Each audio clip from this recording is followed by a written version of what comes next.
So let's talk a little bit about cholesterol. A lot of people have high cholesterol, they're often put on medications, and they feel like they're in a vicious cycle where they can't get out. I was in that position. The difference is I decided not to take any medications, and instead I dedicated many days and hours to finding out where it actually comes from. HDL, the good cholesterol. Guess where it comes from? Your body. Your body makes all the good cholesterol it needs. Where does LDL, or bad cholesterol, come from? Other bodies. All animals, including humans, all animals make their own cholesterol. It's a part of what we are. The difference is when the human body ingests the cholesterol of another body, it is seen as LDL or bad. It cannot use it in any way that benefits. That's why it's bad. Not beneficial, not essential, not needed, actually harmful. So what happens when a dog eats another body? Does it succumb to the LDL or cholesterol from the body it consumed? No, it does not. Its digestive tract is set up in such a way that it, along with lions and other things that eat meat, do not absorb the LDL cholesterol. It passes right through, which is really what it should. It passes like the garbage that it is.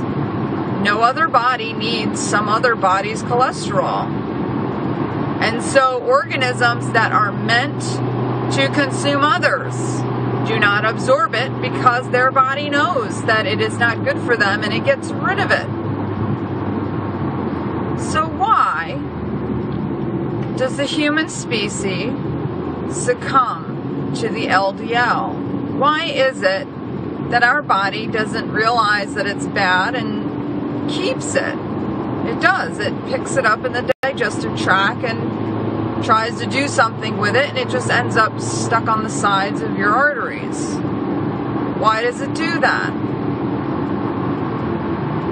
Because the ability to eat others is for survival only, which means it's on the rare occasion that there is nothing else. Granted, cows technically can eat fish. They don't want to, but in the case of the farming industry right now, they can be fed fish meal. They will eat it and digest it. Will it cause problems? Absolutely. But they do it anyway because they're going to slaughter and nobody seems to care. Humans seem to be doing the same thing to themselves. They don't seem to care about what they're putting in their body. If you think that because it goes in without a fight and comes back out, that means the whole process was a success, you're wrong. You have no idea what's going on hidden on the inside. And the unfortunate fact is that there are no early warning signs for a heart attack. You know what the warning sign is? When you get one. And I think the number is 43% don't survive it. The others, there is a percentage of those that do survive that actually sustain physical and mental damage.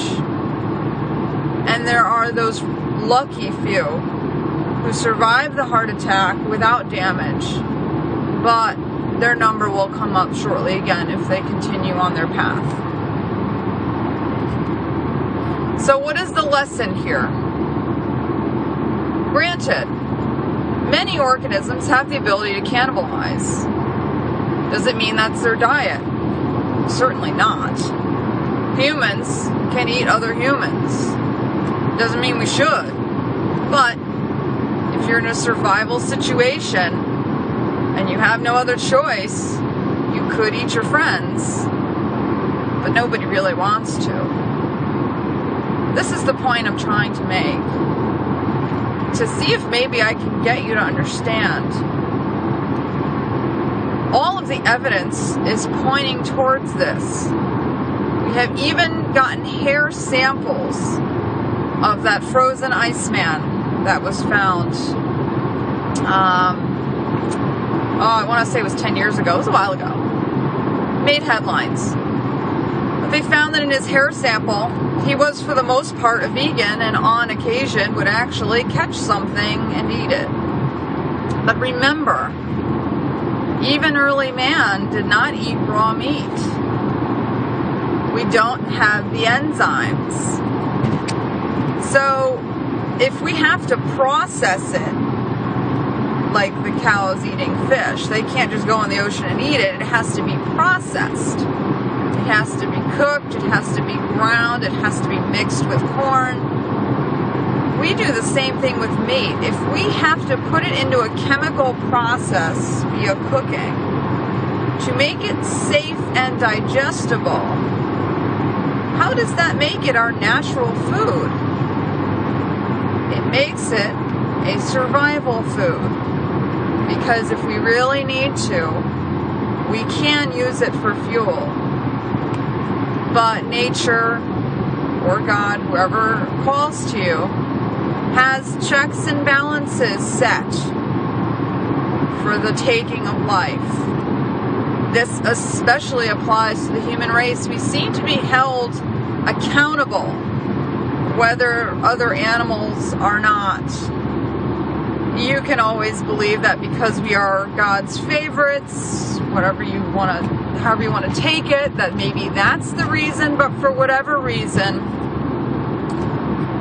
we are expected to do better. We have high intelligence so that we feel guilty, we feel bad about it.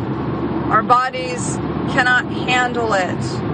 And although other creatures may be born to eat meat, we are not. And when we do, we are punished with bad health.